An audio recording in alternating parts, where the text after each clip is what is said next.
utanıram demeye. Üzüm yoktur, soruşam ki necəsən. Tanrı elə özü gələ köməyə. Belki onda günahımdan keçəsən. Üzüm yoktur, soruşam ki necəsən. Göy gülüm, qoy suların durulsun. Ədaletin haq divanı qurulsun. El oynasın, zəfər zəngi vurulsun. İgidləri sıralayıb seçəsən.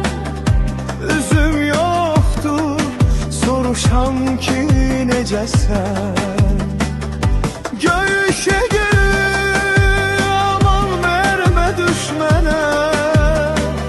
Ehtiyacımır hər sözünə, kəlmənə. Utancağam özün denən gəlmənə. Gündüz keçsin, gözlə yarı gecəsən. Üzüm tutmur, soruşam ki necəsən. Göyüşe yürü, salam söylə dadlara. Təsəlli ver, alaq basmış bağlara. Belə dünya görüm qalsın ağlara. Ya dirçəlib, Ya da zəhər içəsən. üzüm yoktur, soruşam ki necəsən. Göy için gönül, ne var ne yok hırdalar. İmkan vermə, ələsgərin tək qalar. Koyma çakkal, qurd yurdunda kök salar. Çıxış yolu göstər nedir, necəsən. Üzüm yoktur, soruşam ki necəsən.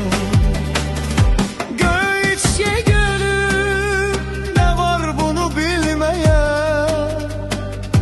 Qərib quşam, gücüm çatmır ölməyə. Çağır gəlim, göz yaşını silməyə. İçimdəki dərdi qəmi biçəsən.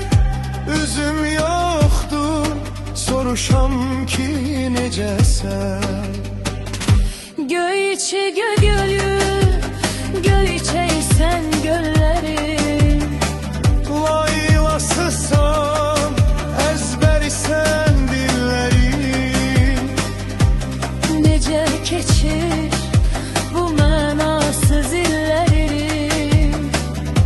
Gəl namigi, belə sanma heçəsən.